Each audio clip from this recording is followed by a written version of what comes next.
NATO commanders are calling on the West to step up its efforts to combat and counter the information war being waged by its adversaries. The commanders warn that countries like Russia are exploiting the freedom of the press in Western media to spread disinformation. Here's Henry Ridgwell. The vanguard of Russia's forceful takeover of Crimea in 2014, the unmarked, heavily armed gunmen, now widely known as the Little Green Men. Moscow initially denied they were Russian military, yet weeks later, similar unidentified armed units appeared in eastern Ukraine.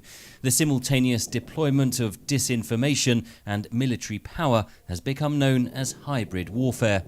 Speaking at this month's United Nations General Assembly, Ukrainian President Petro Poroshenko said such tactics are being waged against the whole Western world. Political pressure, blatant propaganda, interference with the electoral process, economic cohesion, secret subversive and military operation, cyber attack, misuse of diplomatic measures. These are modern and convenient methods of the undeclared war. At a conference on information warfare at the London-based Royal United Services Institute this week, NATO's Director of Strategic Communications said the West is playing catch-up. The technology is ours.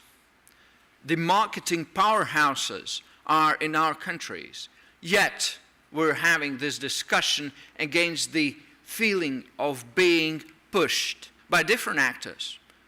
Russia, Daesh, also China, in more subtle ways. The conference focused on the growing reach of Russian state media, such as the 24-hour news channel Russia Today, or RT, often accused of being a propaganda outlet for the Kremlin.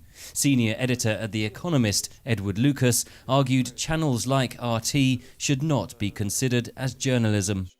Russia has really grasped the post-truth environment, and they will lie about things absolutely brazenly. They understand the weaknesses of our media in the post-Cold War environment, that we prioritise fairness over truth.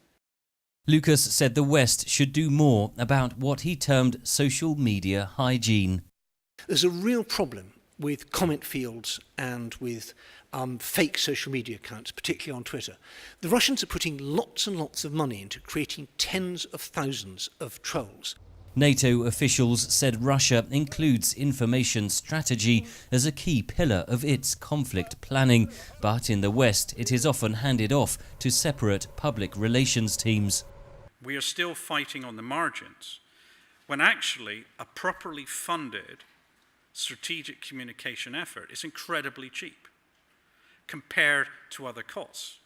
Leahy warned Russia was deploying disinformation and hybrid warfare in its intervention in Syria, most recently in the disputed bombing of an aid convoy outside Aleppo earlier this month. He added the West must learn how to fight back. Henry Ridgwell for VOA News, London.